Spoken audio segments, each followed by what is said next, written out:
It's funny how the little things in life can slip by unnoticed. Until one day, they don't. For months, maybe even years, it was just a part of our routine. Every month, without fail, my husband would transfer some money to his sister. It wasn't a secret, but it wasn't exactly talked about either. It was just something he did. I'd see the transaction, nod, and move on with my day. We all have those small, repetitive habits in our relationships. The ones that seem harmless, almost invisible, until they start to mean something more. At first, it felt normal. He was helping family. He's a kind man, generous by nature, and I respected that. After all, that's what we're supposed to do, right? Support the people we care about. But over time, something about it started to pull at me. Not in a jealous way, but in a curious one. I began to wonder, what's the story behind this? Why does she need help every single month? Is she struggling? Is there something deeper going on? Still, I told myself not to pry. It's family business, I'd say. Don't make it a big deal. And yet, a part of me couldn't ignore that small whisper of curiosity. Because when something keeps repeating, month after month, it's usually not just about money. It's about patterns, priorities, and what those patterns silently say about us. You see, in relationships, we often let things slide under the label of love. We assume that if it doesn't hurt us directly, it's not worth questioning. But the truth is, avoidance isn't peace. It's just silence dressed up as comfort. And silence, if left unchecked, can slowly turn into distance. I remember one evening sitting across from him at dinner. The conversation was light, the air easy, but somewhere in between the laughter and the small talk, my mind drifted back to that monthly transfer. It wasn't about the money. It was about connection. Why did I feel slightly out of the loop about something that was happening right in front of me? That's when it hit me sometimes. What unsettles us isn't the action itself, but the story behind it that we don't fully understand. The human mind craves clarity. When we don't have it, we fill in the blanks with assumptions. And those assumptions, they can quietly erode the trust we've built brick by brick. So, I decided to stop ignoring that whisper inside me. Not to accuse, not to confront, but to understand.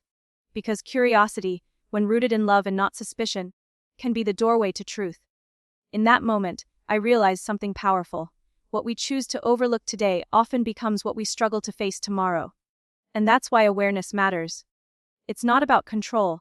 It's about connection. Because when we finally dare to look closer at what's been there all along, we don't just uncover the truth. We discover ourselves. Curiosity has this strange way of sneaking up on you. It starts as a whisper, something small you tell yourself not to think too much about. But over time, that whisper grows louder. And before you know it, it's all you can hear. That's what happened to me.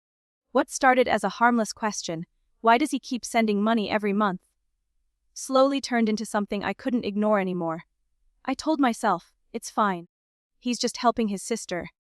But every time I saw that transaction, a little voice inside me said, you deserve to understand what's really going on.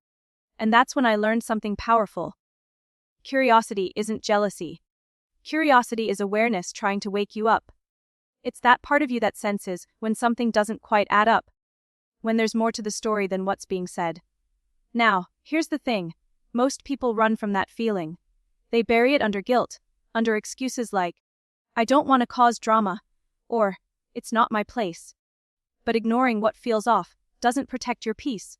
It just delays your truth. I realized that my unease wasn't about the money at all. It was about honesty, communication, connection. Because when love is real, transparency isn't a threat. It's a bridge. The longer I stayed quiet, the heavier that curiosity became. It started showing up as distance, hesitation, second guessing. And that's when I understood that silence can be more damaging than conflict. Sometimes, asking the hard question isn't about confrontation. It's about clarity. Because what you don't face will always find a way to face you. So, one day, I decided it was time to meet her. No accusations, no drama, just curiosity mixed with a quiet need for understanding. I thought it would be simple. I'd finally put a face to the name I'd heard so often, maybe even strengthen the family bond. But life has this way of flipping your expectations upside down when you least expect it. The first time I saw her, I noticed everything. The way she smiled, the tone in her voice, the way she talked about my husband. There was something in her eyes, a kind of confidence that didn't match the image I'd built in my head of someone constantly in need. She didn't look like a person struggling to make ends meet. She looked comfortable. Maybe too comfortable. As we talked, the conversation felt off. Small comments that seemed innocent on the surface carried an undertone I couldn't quite place.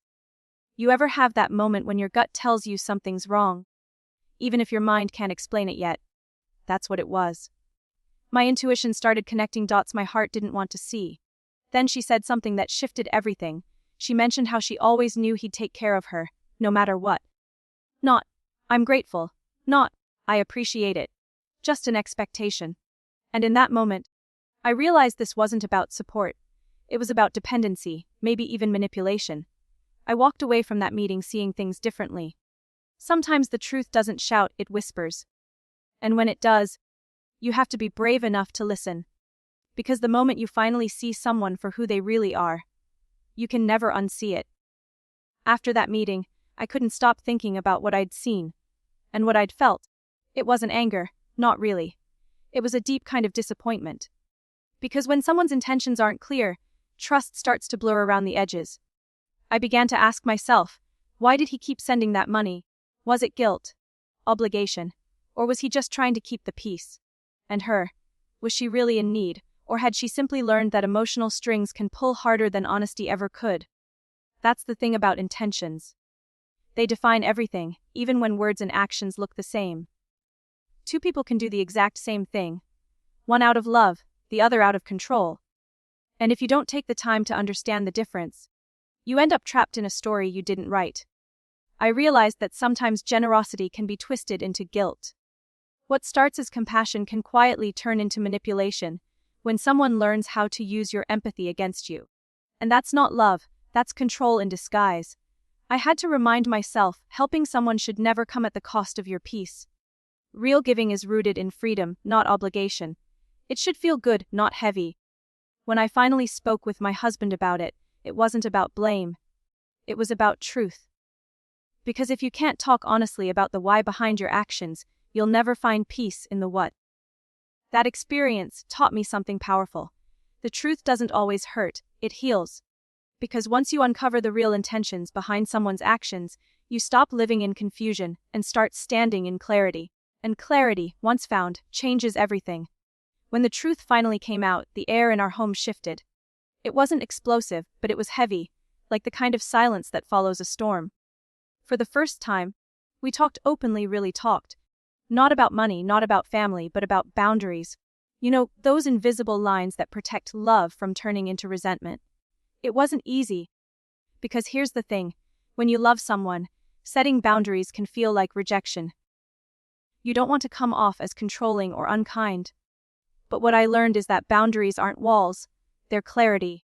They say, I respect you, and I respect myself too. We sat down and went through everything.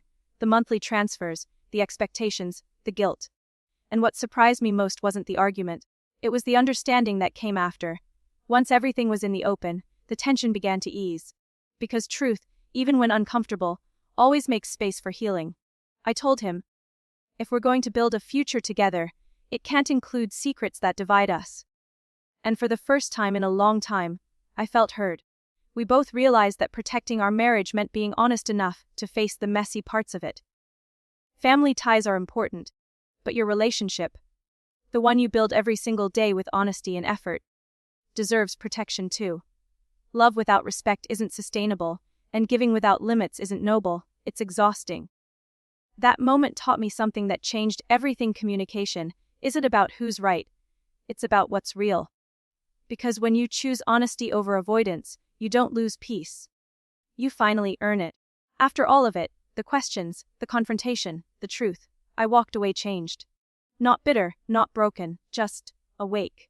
Because once you see what's really been happening around you, you can't go back to pretending everything's fine. That experience taught me more about trust and strength than any book or advice ever could. It showed me that protecting your peace isn't selfish, it's survival. I learned that people will show you who they are if you stop explaining away their behavior. You don't need to investigate, you just need to pay attention. The truth doesn't hide. It's revealed in patterns, in tone, in consistency. And once I stopped trying to fix what wasn't mine to fix, I found something I hadn't felt in a long time: clarity. Forgiveness came, but it didn't come easy. It wasn't about excusing what happened. It was about letting go of the emotional weight that was keeping me stuck in replay mode. Because the longer you hold on to anger, the more power it has over your peace. I chose to forgive, not for him or her, but for me. And through that choice, I found strength. I learned that boundaries, when built on truth, don't push people away. They protect your soul. Trust doesn't come from keeping secrets or pleasing everyone. It comes from being brave enough to stand in truth, even when it shakes everything around you. In the end, that chapter didn't break me, it built me. Because sometimes, the hardest truths don't come to destroy you, they come to free you. And freedom once found never feels like loss, it feels like coming home.